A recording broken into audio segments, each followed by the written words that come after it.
Good afternoon प्यारे बच्चों। ठीक है, हमने अल्फा बीटा गामा सेक के बारे में भी डिस्कस कर लिया था, रेडियो सक्रियता की घटना डिस्कस कर ली थी। ठीक है, नाभिक वाले चैप्टर में आज अपन टॉपिक डिस्कस करेंगे नाभिकीय विखंडन। ठीक है, नाभिकीय विखंडन की क्रिया क्या होती है इस बात को समझना। नाभिकीय विखंडन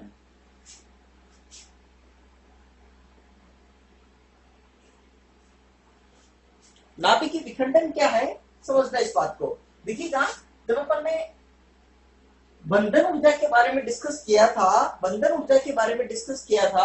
तो उसमें हमने ये देखा था कि जो बंधन ऊर्जा, औसत बंधन ऊर्जा का जो ग्राफ है कुछ इस तरह से आता है। ठीक है ना, मीन बाइंडिंग एनर्जी, औसत बंधन ऊर्जा और न्यूक्लियोनों की संख्या के बीच में ए। ठीक है, तो इसमें ये देखा था कि जो ये हो गए मध्यवर्ती नाभिक, ये भारी नाभिक, और ये हो गया आपके लिए इधर हल्के नाभिक।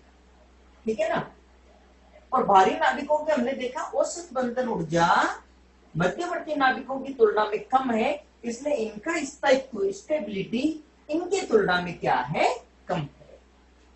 ठीक, इसलिए मैंने आपको उस समय भी बताया था, इसमें से कोई भी भारी नाभिक दो या दो से ज्यादा हल्के नाभिकों में टूटता, विघटित होता है, ताकि वो इस मध्यवर्ती रेंज में आ जाए, मध्यवर्ती नाभिकों की रेंज में आ जाए, ताकि स्थायित्वता बढ़ जाए, और ये घटना क्या कहलाएगी, नाभिकीय विखंडन। ठीक है ना, तो आज ये नाभिकीय विखंडन के बारे में ही डिस्कस करना हमको। नाभिकीय विखंडन में देखिएगा कि जैसे कोई भारी नाभिक,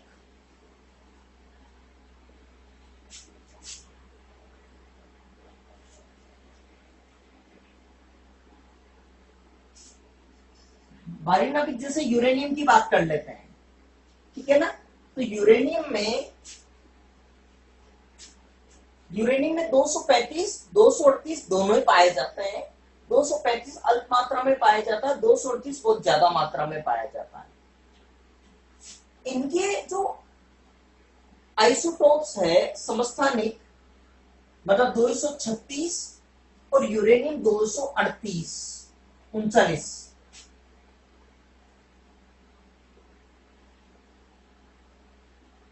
जो प्राकृतिक यूरेनियम मिलता है उसमें यूरेनियम 235 और यूरेनियम 238, मतलब न्यूक्लियनों की संख्या ये मिलता है। ठीक है, ज्यादा मात्रा इसकी होती है, इसकी अल्प मात्रा होती है। इनके जो समस्थानिक है यूरेनियम 236 या यूरेनियम 239, ये अस्थायी होते हैं और तुरंत विघटित हो जाते हैं। ठीक है, कुछ नए नाभिकों में, एक तो है बेरियम, एक है क्रिप्टॉन, प्लस न्यूट्रॉन के साथ कुछ ऊर्जा की उत्सर्जित होती है। देखना, इसको समझते हैं। यूरेनियम 235 स्थायी, लेकिन जब इसकी एक न्यूट्रॉन से बौछार कराई जाती है, न्यूट्रॉन से टक्कर कराते हैं इसकी, तो ये बदलेगा। देखो, आवेश बैलेंस करो, 92 यूरेनियम 236, तो ये क्या हो गया, अब अस्थायी हो गया। ठीक है ना, अब ये अस्थायी हो गया तो ये तुरंत विघटित होगा। तो ये विघटित होता है बेरियम और क्रिप्टॉन में। तो 56 बेरियम प्लस क्रिप्टॉन 39 पे आता है, 89 प्लस 3 न्यूट्रॉन के साथ कुछ ऊर्जा Q, और ऊर्जा का मान लगभग होता है 200 मेगा इलेक्ट्रॉन वोल्ट। लगभग कितना होगा, 200 मेगा इलेक्ट्रॉन वोल्ट एक विखंडन पर। अब आपको समझना, यूरेनियम 235 प्राकृतिक में मिलता है और यूरेनियम 238 भी मिलता है। ठीक है ना, इसकी भी जब टक्कर कराएंगे तो ये भी ऐसा यूरेनियम 239 में बदलेगा। बेरियम क्रिप्टॉन के अलग अलग समस्थानिक मिलेंगे, न्यूट्रॉन के साथ कुछ ऊर्जा उत्सर्जित हो। इसमें केवल एक ही रिएक्शन नहीं होती, और भी कई सारी रिएक्शंस होती है। फॉर एग्जांपल, यूरेनियम 236 अस्थायी होने के बाद में इसका ये समस्थानिक भी बनता है, 141 बेरियम में प्लस क्रिप्टोन के साथ 92 39 प्लस 3 न्यूट्रॉन के साथ में प्लस ऊर्जा, ये भी बनता है। ठीक है, और भी कई चीजें बनती है। ठीक है, अब आपको और सुनो, देखो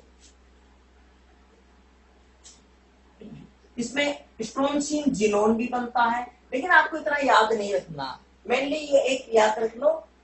ठीक है, या फिर ये याद रख लो। ठीक है ना, बहुत सारे और भी बनता है इसके अंदर। ठीक है, अब आपको सुनो, देखो जितने भी नाभिकीय विखंडन की जितने भी नाभिकीय विक्रिया है, कोई जरूरी नहीं विखंडन, आगे और भी पढ़ेंगे, संलयन है। ठीक है, जितनी भी नाभिकीय विक्रियाएं होती है, जो भी ऊर्जा उत्सर्जित होती है, तो इसका सीधा सा लॉजिक है कि देखिएगा आइंस्टीन का द्रव्यमान ऊर्जा संबंध, ऊर्जा मिली है मतलब सिस्टम का द्रव्यमान में कमी आएगी। ठीक है, तो टोटल इसका द्रव्यमान हो गया, मतलब ये, ठीक है, ये क्रियाकारकों का द्रव्यमान है और ये किसका द्रव्यमान है, उत्पादों का द्रव्यमान। ठीक है, तो क्रियाकारकों का द्रव्यमान कितना हो गया, Mn प्लस M यूरेनियम। अच्छा, उत्पादों का द्रव्यमान कितना हो गया, M बेरियम के लिए प्लस M क्रिप्टोन के लिए प्लस 3 न्यूट्रॉनों का द्रव्यमान। ये द्रव्यमान हमेशा इस द्रव्यमान से कम ही होगा। हर नाभिकीय रिएक्शन में ध्यान रखना कि अगर ऊर्जा मिल रही है तो इसका सीधा सा लॉजिक है, ऊर्जा मिली इसका मतलब निकाय के द्रव्यमान में कमी आएगी। मतलब जो उत्पाद का जितना द्रव्यमान है, कोई भी रिएक्शन हो, उत्पाद का जितना द्रव्यमान है क्रियाकारकों के द्रव्यमान से कुछ कम होता है, और ये कमी ये होगी डेल्टा एम। और इस द्रव्यमान के संगत कितनी ऊर्जा मिलेगी, तो ऊर्जा क्यू बराबर क्या हो गया, डेल्टा एम इंटू सी स्क्वायर। ठीक है, जब इनकी सारी वैल्यू सोल्व करते हैं, डेल्टा वगैरह निकाल के सी की वैल्यू जब रखें, तो फिर ये आंसर लगभग कितना आता है, 200 मेगा इलेक्ट्रॉन वोल्ट। समझ में आ रही मेरी बात। ठीक है, अब वापस सुनना, देखिए नाभिकीय विखंडन के एक बार वापस रिपीट कर रहा हूं मैं कि प्रकृति में पाए जाने वाले कुछ भारी नाभिक जो अस्थायी है, दो या दो से अधिक हल्के नाभिकों में विघटित हो जाते हैं तथा कुछ न्यूट्रॉन के साथ कुछ ऊर्जा उत्सर्जित होती है। ठीक है, ये घटना नाभिकीय विखंडन के विक्रिया कहलाती है। देखिए, नाभिकीय विखंडन में और जो रेडियो सक्रियता है उसमें भी यही होता है कि भारी नाभिक है जो विघटित होता है, लेकिन कुछ अंतर है।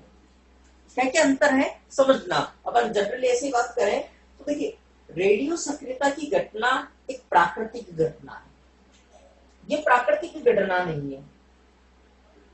ठीक है, दूसरी बात, रेडियो सक्रियता की घटना में जो भारी नाभिक है वो भी विघटित होता है, लेकिन विघटन में जो सामान्यतः अल्फा बीटा या गामा कण ही बाहर निकलते हैं, और जो नया नाभिक बनता है वो मूल नाभिक के रहता आस पड़ोस में ही है। मतलब उसके द्रव्यमान संख्या में कोई ज्यादा चेंजेज नहीं होता, न्यूक्लियन की संख्या में या प्रोटॉनों की संख्या में कोई ज्यादा चेंजेज नहीं आता। ठीक है, जबकि इसमें देखिएगा 92 235 पे था, 56 पे 39 में बदल दिया। ठीक है, तीसरा अंतर, उसमें सामान्यतः अल्फा बीटा कण निकलता है, इसमें सामान्यतः न्यूट्रॉन निकलता है। अगला डिफरेंस, वो जो प्राकृतिक घटना है जैसे कि यूरेनियम में भी देखा गया था, कई सालों बाद रेडियम नामक तत्व में भी देखा गया था, उसके अंदर जो ऊर्जा की मात्रा है वो बहुत कम होती है। इसमें ऊर्जा की मात्रा अपार है, बहुत ज्यादा है, और हमको इस रिएक्शन से लेना देना नहीं है, हमको लेना देना है ऊर्जा से। इसलिए ये घटना प्राकृतिक तो है नहीं, ये कृत्रिम रूप से कराई जाती है ताकि हमको ऊर्जा मिल सके और ऊर्जा की प्रॉब्लम काफी हद तक कम हो सके। समझ में आ रही है? इसमें ऊर्जा की मात्रा भी बहुत ज्यादा होती है, उसमें इतनी नहीं है। ठीक है ना? तो इसमें क्या होता है कि भारी नाभिक जो कि अस्थायी होता है, दो या दो से अधिक हल्के नाभिकों में विघटित हो जाता है ताकि उनका स्थायित्व बढ़ जाए और कुछ न्यूट्रॉन के साथ कुछ ऊर्जा भी उत्सर्जित होती है। ये घटना क्या कहलाएगी? नाभिकीय विखंडन। कोई दिक्कत नहीं? समझ में आ रही मेरी बात यहां तक? ठीक है। इसके अंदर बहुत सारी और भी रिएक्शन हो सकती है, आपको ज्यादा ध्यान नहीं रखना है, तो जो बुक्स में मिल जाएगी या जो नोट्स वगैरह आपको लिखवाएंगे, ठीक है, तो उसके अंदर भी ये मिल जाएगी। ठीक है, या फिर आप बुक्स में और भी देख लीजिए वो कौन कौन सी है। क्लियर यहाँ तक? अब एक बात और सुनो, देखो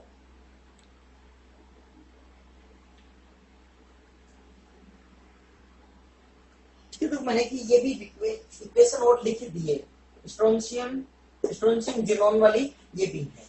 ठीक है ना? ऊर्जा की मात्रा भी होगी। देखिए हमको यहाँ पे ऊर्जा, देखो एक माना जाता है ऐसा कि 1 ग्राम यूरेनियम से उतनी ऊर्जा मिल जाती है जितने की 20 टन टीएनटी से, ट्राई नाइट्रोटोलुइन बम वगैरह बनाने के लिए काम में आता है।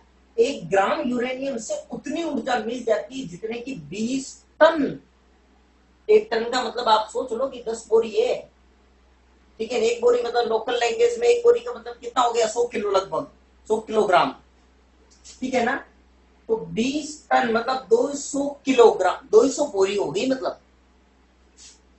ठीक है ना? इतने ट्राई नाइट्रोटोलुइन इतना चाहिए, इतनी एनर्जी तो 1 ग्राम यूरेनियम से ही मिल जाता है। तो जब इतनी ज्यादा एनर्जी है, इसीलिए इस रिएक्शन को आर्टिफिशियल तरीके से या कृत्रिम रूप से भी कराई जाती है ताकि ये ऊर्जा मिल सके। क्लियर यहां तक?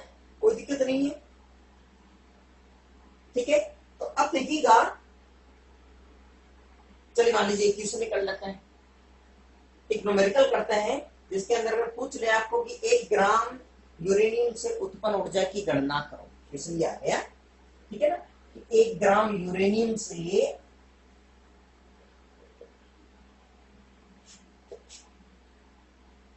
विखंडन अभिक्रिया में प्राप्त ऊर्जा की गणना करो। ऊर्जा की गणना करो। ठीक है, ये क्वेश्चन दे दिया आपको। ठीक है ना? अब इस रिएक्शन को इसके साथ में कॉपी कर लेना इन दोनों के। ठीक है ना? ये क्वेश्चन दे दिया। अब बताओ, देखो एक परमाणु यदि विखंडित होगा तो कितनी ऊर्जा मिल रही है? लगभग 200 मेगा इलेक्ट्रॉन वोल्ट ऊर्जा मिल रही है एक परमाणु के विखंडन से। ठीक है। अच्छा, यूरेनियम का एक परमाणु का इसका द्रव्यमान कितना हो गया? 235 ग्राम की बात करें तो 1 मोल यूरेनियम, यही मतलब हो गया ना। 1 मोल यूरेनियम मतलब यूरेनियम के कितने परमाणु हो गए? अवोगाद्रो संख्या के बराबर Na। ठीक है, तो अब देखो एक परमाणु से कितनी ऊर्जा मिल रही है? 200 मेगा इलेक्ट्रॉन वोल्ट अनुमानित। ठीक है ना? अब मैं इसको तरफ कर रहा हूं। ठीक है,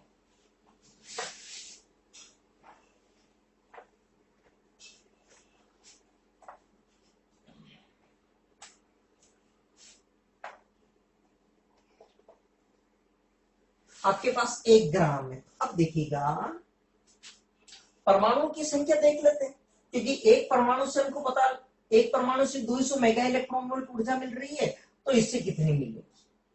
ठीक है ना? तो 1 ग्राम यूरेनियम से विखंडन अभिक्रिया में प्राप्त ऊर्जा की गणना करो। तो हमको ये देखना है 1 ग्राम यूरेनियम में परमाणु कितने हैं यूरेनियम के। तो देखिएगा 235 ग्राम, अगर 235 ग्राम यूरेनियम ले, 235 ग्राम यूरेनियम में परमाणुओं की संख्या,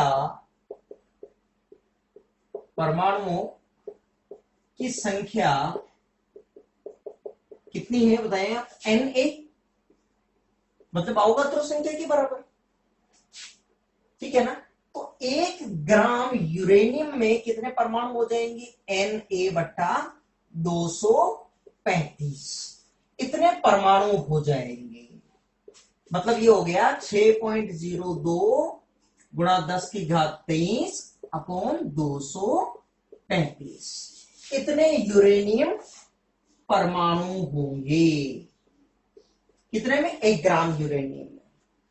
अब बताओ कि एक यूरेनियम परमाणु के विखंडन से, यूरेनियम परमाणु के विखंडन से कितनी ऊर्जा मिल रही है? मिलने वाली ऊर्जा कितनी हो रही है बताएंगे आप? लगभग 200 मेगा इलेक्ट्रॉन वोल्ट। ठीक है, एक परमाणु से। और 1 ग्राम में कितने परमाणु? इतने। तो 6.02 गुणा 10 की घात 23 बटा 235 यूरेनियम परमाणु के विखंडन से मिलने वाली ऊर्जा तो कितनी हो जाएगी? 6.02 गुणा 10 की घात 23 बटा 235 गुणा, ठीक है, ये हो गया आपके लिए 200 मेगा इलेक्ट्रॉन वोल्ट। ठीक है ना, इतनी ऊर्जा मिल जाएगी मेगा 10 की घात 6। हाँ, जूल में बदलना है, ई की वैल्यू रख दो। मतलब 6.02 गुणा 10 की घात 23 बटा 235, 210 की घात 6 मेगा इलेक्ट्रॉन वोल्ट अगर है तो 1.6 गुणा 10 की घात -19 कुलाम इंटू वोल्ट ये है, और कुलाम इंटू वोल्ट क्या बन जाएगा? ये जूल। ठीक है, ये आंसर आ जाएगा आपके पास 6.02 गुणा 10 की घात 23, ठीक है, इंटू 200। ठीक है, अब यहां पे देखो ये कितना हो गया, देखिएगा 23 और 6, इस तरह से देखो 23 6 कितना हो गया? 29, और ये तो 10 की घात बच गई 10, 10 की घात 10 गुणा ये हो गया, ये हो गया, ये हो गया। ठीक है, गुणा 200 गुणा 1.6 अपॉन 235। ये आंसर किस में आ गया? जूल में। ठीक है ना, ये आंसर आ गया जूल में आपको। अगर आपको यूनिट में चाहिए, किलोवाट आवर में चाहिए, ठीक है, तो किलोवाट आवर अपने एनर्जी वाले चैप्टर में पढ़ेंगे। ठीक है ना, किलोवाट आवर में चाहिए, ठीक है, तो आप क्या करो, इसमें 3.6 एक यूनिट, मतलब 1 kWh, 1 किलोवाट आवर। ठीक है, ये होता है 3.6 गुणा 10 की घात 6 जूल। अगर आपको किलोवाट आवर में चाहिए ना, तो आप क्या करो, ये तो आगे आंसर जूल में। अगर किलोवाट आवर में आंसर चाहिए तो आप क्या करो कि जूल में तो ये है, अब इसको हटा रहा हूं मैं, ये हो गया 3.6 गुणा 10 की घात 6, इसे डिवाइड कर दो तो आंसर किस में आ जाएगा? यूनिट में। ठीक है ना, या फिर किलोवाट आवर में। अब आप इसको सोल्व कर लेना, जो भी आंसर आ रहा है। ठीक है ना, ठीक है, क्लियर आता? ठीक है, आप देख लेना इसको, जो भी आंसर आ रहा है। ठीक है, अब एक टॉपिक शुरू करते हैं अपन, चेन रिएक्शन, श्रृंखला अभिक्रिया। ठीक है, एक टॉपिक है वो श्रृंखला अभिक्रिया। वो क्या है? देखो, सुनो, देखें, देखिए अभी तक हमने ये पढ़ लिया,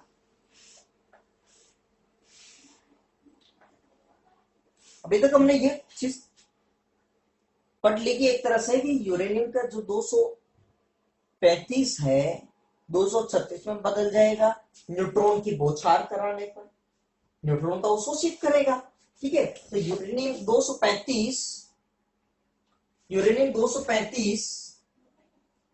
236 में बदल जाएगा यूरेनियम, जो कि अस्थायी है और विघटित हो जाएगा। ठीक है, ठीक है, अब बात को सुनिए। देखिए, मैं आपको ये भी एक डिफरेंस बता देता हूं। प्रकृति में जो यूरेनियम मिल रहा है, प्रकृति में जो यूरेनियम मिलता है उसमें तो ज्यादातर मात्रा तो यूरेनियम 238 की होती है, बहुत ही अल्प मात्रा में होता है यूरेनियम 235 प्रकृति में जो मिल रहा है। ठीक है, दोनों ही न्यूट्रॉन का अवशोषित करते हैं। यूरेनियम 235 भी न्यूट्रॉन का अवशोषित कर रहा है, और यूरेनियम 238 भी यूरेनियम को सॉरी न्यूट्रॉन का अवशोषित कर रहा है, और दोनों ही अस्थायी भी होते हैं, अस्थायी भी होते हैं। फर्क इतना यह है कि एक तरह से ये मंद गति के न्यूट्रॉन है, मंद गति के न्यूट्रॉनों का अवशोषित करता है, बहुत ही कम, इनको तापीय न्यूट्रॉन भी, मंद गति के न्यूट्रॉन को अवशोषित करता है, जिनको तापीय न्यूट्रॉन भी कहते हैं।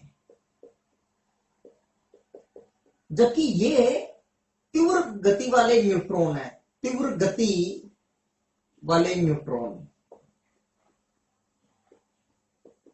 को अवशोषित करता है, ठीक है ना। इनकी ऊर्जा किलो इलेक्ट्रॉन वोल्ट की रेंज में होती है, इनकी ऊर्जा बहुत कम 0.03, केवल आप ऐसे कह दीजिए इलेक्ट्रॉन वोल्ट की रेंज में होती है, बहुत कम ऊर्जा होती है, नॉर्मल टेम्परेचर पे ही काम मिल जाता है, ठीक है ना। अब देखिएगा श्रृंखला अभिक्रिया, अच्छा दोनों ही 3 न्यूट्रॉन उत्सर्जित कर ही रहे, ठीक है, और ज्यादातर रिएक्शन भी यही होती है। अब देखो बात को सुनो, अब जो टॉपिक है हमारा श्रृंखला अभिक्रिया, वो समझना बहुत इंपॉर्टेंट है। श्रृंखला अभिक्रिया, श्रृंखला अभिक्रिया मतलब चेन रिएक्शन। श्रृंखला अभिक्रिया क्या है समझो बात को। देखिएगा अभी तक हमने ये डिस्कस कर लिया कि अगर मान लीजिएगा ये है यूरेनियम, ठीक है, अगर मान लीजिएगा जैसा कि एक न्यूमेरिकल किया कि 1 ग्राम यूरेनियम भी है, तो 1 ग्राम यूरेनियम में बहुत सारे यूरेनियम के परमाणु हैं, ठीक है ना, ठीक है। तो बहुत सारे यूरेनियम के मान लीजिए आपके पास पदार्थ पड़ा है और बहुत सारे उसमें यूरेनियम के परमाणु हैं, ठीक है। और अगर मान लीजिएगा उसमें से किसी एक न्यूट्रॉन की बौछार करा दी जाए, विखंडन की विक्रिया शुरू हो जाएगी, 236 में बदल जाएगा।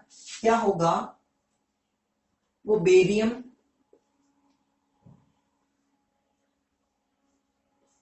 क्रिप्टॉन में बदलेगा, साथ में 3 न्यूट्रॉन भी उत्सर्जित करेगा।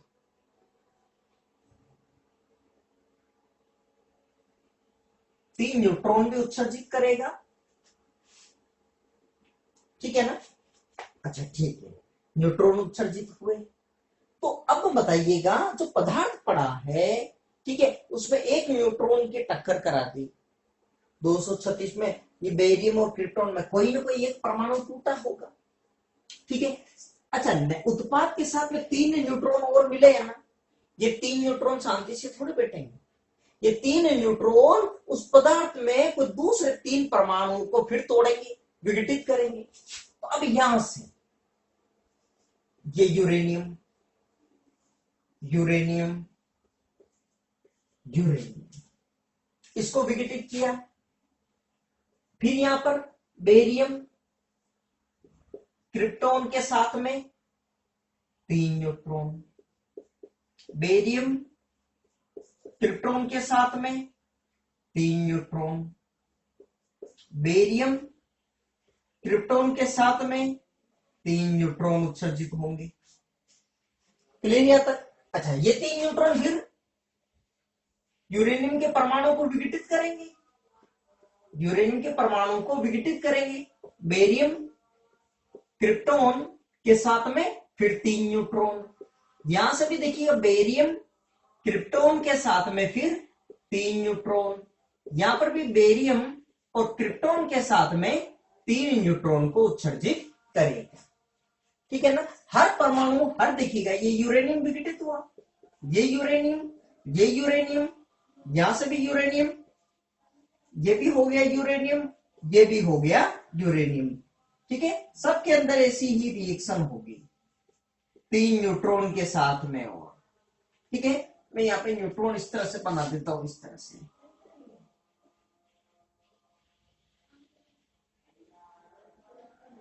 ये न्यूट्रॉन 3, ठीक है ना, बेरियम क्रिप्टॉन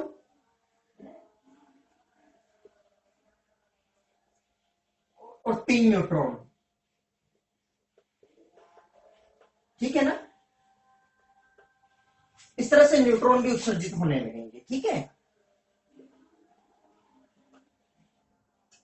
अब बात को समझो, देखो तो अब देखिए आगे फिर और सारे विघटित होंगे, होगा क्या, पहले एक परमाणु विघटित हुआ, उसके बाद में 3, उसके बाद में देखो 9, उसके बाद में कितने हो जाएंगे 27, ठीक है, और एक श्रृंखला आगे चेन रिएक्शन शुरू हो जाएगी, श्रृंखला विक्रिया शुरू हो जाएगी अपने आप।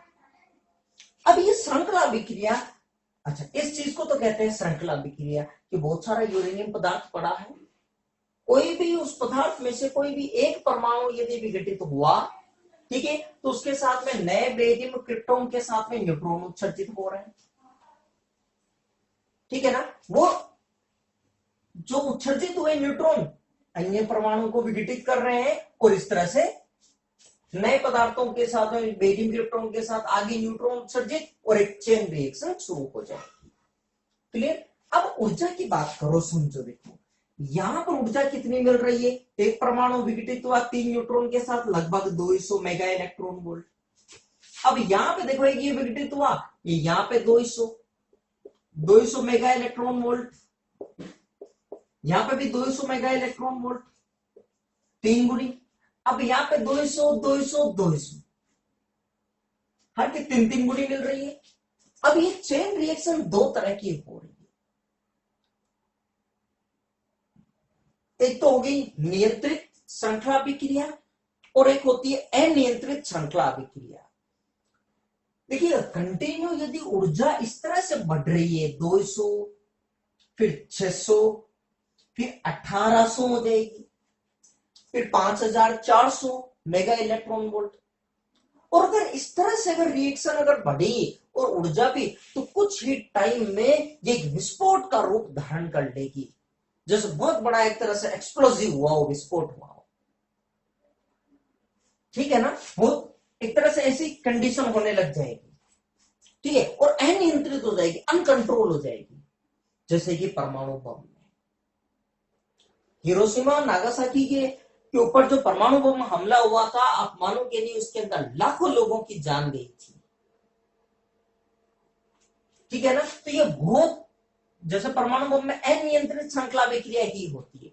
लेकिन एक चीज और ध्यान रखना, श्रृंखला अभिक्रिया शुरू करने के लिए विखंडनीय पदार्थ जिसका विखंडन होना है, विखंडनीय पदार्थ का न्यूनतम द्रव्यमान होना ही चाहिए, कि भाई कम से कम इतना द्रव्यमान तो होना ही चाहिए ताकि श्रृंखला अभिक्रिया शुरू हो सके, ठीक है। और उस द्रव्यमान को कहते हैं क्रांतिक द्रव्यमान, लिख लेना, क्रांतिक द्रव्यमान। यूरेनियम के लिए इसकी वैल्यू कितनी होती है, 10 किलोग्राम।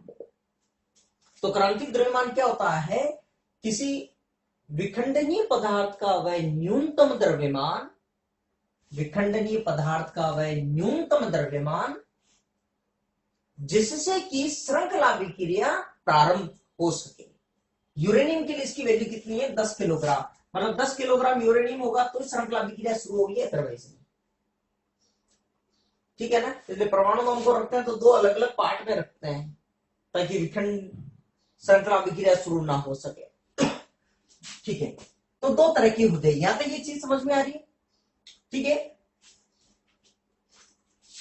यदि अगली पीढ़ी में न्यूट्रॉन की संख्या पहली पीढ़ी से न्यूट्रॉन की संख्या से ज्यादा है, अगली पीढ़ी में 3, इससे पहली पीढ़ी में 1, अगली पीढ़ी में 9, ठीक पहली पीढ़ी में 3, मतलब किसी भी पीढ़ी में न्यूट्रॉन और उससे पहले वाली पीढ़ी में न्यूट्रॉन, चेक कर लो, हर अगर अगली पीढ़ी में न्यूट्रॉन की संख्या पहली पीढ़ी से ज्यादा है, मतलब उसके ठीक पहले वाले से, ठीक है, तो ज्यादा विखंडन होने लगेगा, ज्यादा ऊर्जा उत्सर्जित होगी, तब तो बनेगी ये अनियंत्रित श्रृंखला अभिक्रिया, जैसे कि परमाणु बम में, ठीक है। और नाभिक की भट्टी में, नाभिक की भट्टी के में जब प्रोडक्शन स्टार्ट करना हो, नाभिक की भट्टी, देखिए इस ऊर्जा का उपयोग का शांति कार्यों में उपयोग लेने का एक साधन है, कि जैसे बिजली की प्रॉब्लम आ रही, बिजली की समस्या हो रही है, इलेक्ट्रिसिटी की समस्या हो रही है,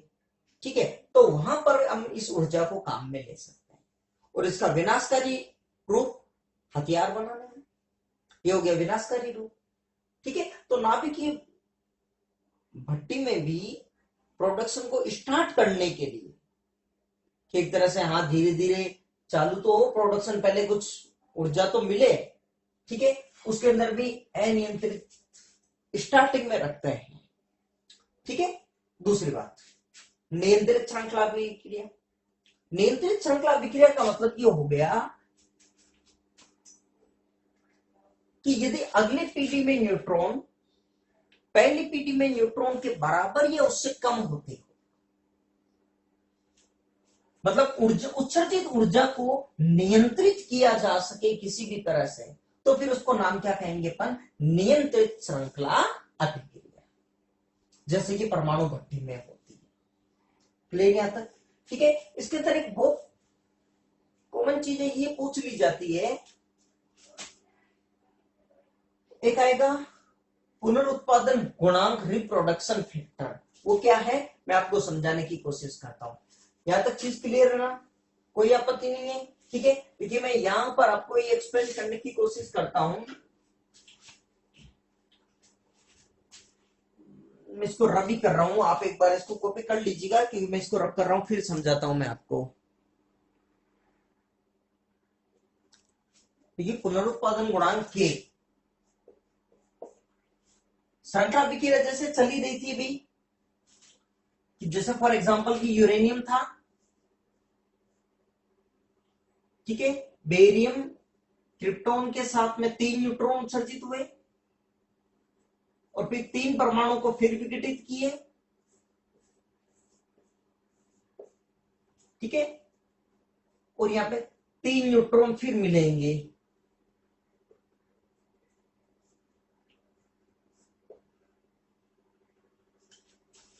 क्लियर, ठीक है। तो पुनरुत्पादन गुणांक होता है कि किसी भी पीढ़ी में उत्पन्न न्यूट्रॉनों की संख्या अपॉन उसके ठीक पूर्ववर्ती पीढ़ी में उत्पन्न न्यूट्रॉनों की संख्या। तो किसी भी पीढ़ी में यहां पे देख लीजिए अगर 3, तो इससे ठीक पहली वाली पीढ़ी में 1, तो यहां पर श्रृंखला में यहां पे देख लीजिए यहां पे कितने हो गए 9, इससे ठीक पहले वाले में 3, तो 9 बट या तो 3/1 कह दो या 9/3 कह दो, तो k की वैल्यू इस वाले में कितनी हो गई 3, ठीक है, जैसे इस वाले एग्जांपल में, ठीक है। अगर k का मान 1 से ज्यादा है, k का मान 1 से ज्यादा है अगर, इसका मतलब हर अगली पीढ़ी में न्यूट्रॉन पहली वाली पीढ़ी से ज्यादा होंगे, और अगली पीढ़ी में न्यूट्रॉन यदि पहले से ज्यादा है, अगली पीढ़ी में न्यूट्रॉन पहले से ज्यादा है, इसका मतलब अनियंत्रित श्रृंखला, क्योंकि न्यूट्रॉन ज्यादा होने का मतलब ज्यादा एक तरह से परमाणु विघटित होंगे, ठीक है, तो ज्यादा ऊर्जा भी उत्सर्जित होगी, हर बार पहले से ज्यादा ही होगी और विस्फोट का रूप धारण कर लेगी, तो k ग्रेटर देन 1, एग्जांपल परमाणु भट्टी, सॉरी परमाणु भट्टी नहीं, परमाणु बम, परमाणु बम में k ग्रेटर देन, ठीक है ना, एग्जाम्पल k ग्रेटर देन 1 की एग्जाम्पल परमाणु बम, परमाणु बम में, ठीक है। अगर k बराबर 1 है, k बराबर 1 है, इसका मतलब हर अगली पीढ़ी में न्यूट्रॉन पहली वाली पीढ़ी के बराबर ही है, ठीक है, इसका मतलब k बराबर 1 अगली पीढ़ी में न्यूट्रॉन पहले के बराबर ही है, तो इसका मतलब ये हो गया परमाणु भट्टी में सतत उत्पादन के लिए कि जितनी ऊर्जा उत्सर्जित हो रही है उतनी की उतनी टरबाइन के जरिए विद्युत में बदली जा रही है, जितनी उत्सर्जित हो रही है उतनी विद्युत में बदली जा रही है, क्योंकि अगर k का मान 1 हो गया तो हर अगली पीढ़ी में भी ऊर्जा उतनी उत्सर्जित होगी जितनी पहली पीढ़ी में भी, तो जितनी ऊर्जा उत्सर्जित हो रही है उतनी उतनी आगे काम में भी आ रही है, ठीक है, तो फिर k बराबर क्या हो जाएगा 1, ठीक है, तो ये भी नियंत्रण में ही आएगा मतलब, ठीक है। तो परमाणु